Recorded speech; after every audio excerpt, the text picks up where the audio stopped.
खत्म। जम्मू कश्मीर के अनंतनाग जिले के कोकेरनाग में लश्कर के आतंकियों के साथ सुरक्षा बलों के जवानों का एनकाउंटर अब भी जारी है। 72 घंटे से ज्यादा का वक्त बीत चुका है, लेकिन आतंकियों का सफाया नहीं हो पाया है।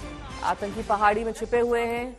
ये ऊंचाई वाला इलाका है जहां पर इसी ऊंचाई का फायदा उठाते हुए सुरक्षा बल के जवानों पर गोले बरसा रहे हैं। सुरक्षा बल के जवान आतंकियों को काबू करने के लिए ड्रोन से बम गिरा रहे हैं। सबसे पहले उन तस्वीरों के साथ आपको बता दें कि क्या कुछ इस वक्त अनंतनाग में चल रहा है। चलो सर, आपको एक बार समझा दिया। सर बंद करो प्लीज।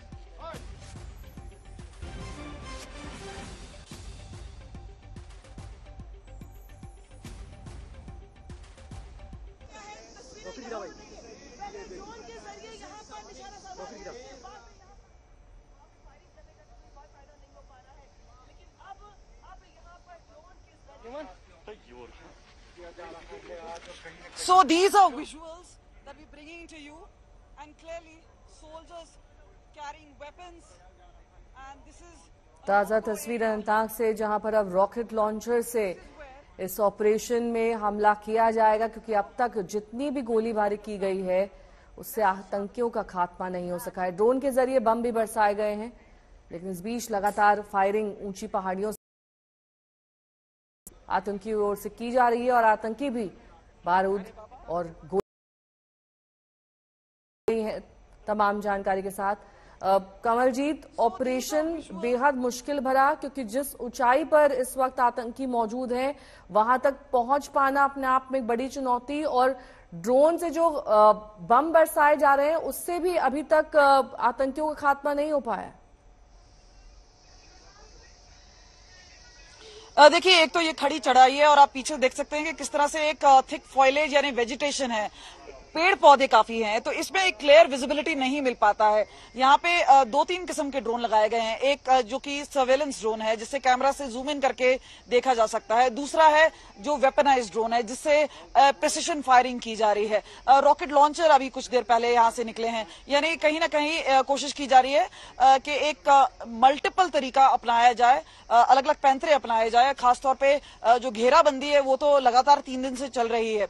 उसी बीच में कोशिश ये है कि कहीं ना कहीं एक नई जो फैसेट है उसको लाया जाए, और इसी वजह से हमने देखा है कि हर कुछ घंटे में हम देखते हैं कि लगातार ताबड़तोड़ फायरिंग होती है, बम्बार्डमेंट होती है, और उसके बाद कुछ समय के लिए ये पूरा सिलसिला थम जाता है और एक बार फिर ये दोबारा करते हैं। तो यानी बार बार ड्रोन भेजे जा रहे हैं ताकि जो प्रिसिशन है वो उनको मिल सके। लेकिन बात यह है कि कोई गुफा है या कुछ इस तरह का हाइड आउट बनाया गया है, वो एकदम तोड़ दिया जाए और उसमें जो आतंकी छिपे हुए हैं उन्हें मार गिराया जाए। ये सारी जो कोशिशें हैं ये सब एक स्ट्रैटेजी है और टैक्टिकल तरीका अपनाया गया है, क्योंकि पहले दिन ही कैजुअलिटी हो गई और आज जो कैजुअलिटी वो बढ़ के 4 हो चुकी है।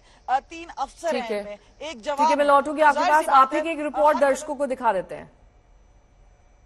देखिए, यहाँ पर हम इस वक्त ग्राउंड जीरो पे हैं और आप देख सकते हैं कि सेना किस मुस्तैदी से यहाँ पे लगी हुई है।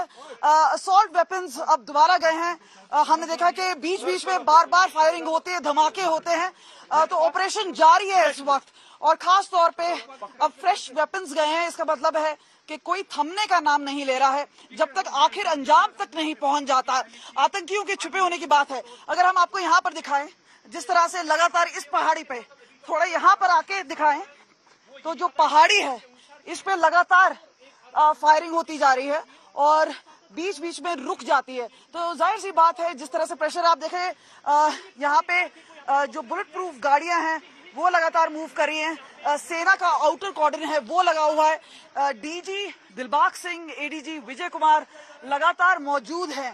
तो जो टॉप अधिकारी हैं, बड़े अधिकारी हैं, वो यहाँ पे पहले से मौजूद हैं। आप देख सकते हैं कि किस तरह से पूरी तैयारी है और लगातार ये सेब के बगान है, इसी बीच में यहाँ पे हर तरह से मुमकिन कोशिश की जा रही है कि अलग अलग जगह से प्रिसिशन फायरिंग की जाए। हमने देखा है वेपनाइज्ड ड्रोन्स हैं, यानी टेक्नोलॉजी का भी इस्तेमाल किया जा रहा है। और अब ये आखिरी पड़ाव हो सकता है, यानी 3 दिन पहले से ही हो चुके हैं। अब वो चाहेंगे कि जिस तरह से शहादत हुई है उनके साथियों का, उनका बदला जरूर लिया जाए और इन आतंकियों को ठिकाने लगाया जाए। और इसी वजह से एक पूरी स्ट्रैटेजी के तहत टैक्टिकली इन्हें डील किया जा रहा है। आप देख सकते हैं कि किस तरह से यहाँ पे पहाड़ों पे यहाँ पे कुछ नजर नहीं आएगा आपको, लेकिन बार बार इसी पहाड़ पे बम्बार्डमेंट लगातार हो रही है।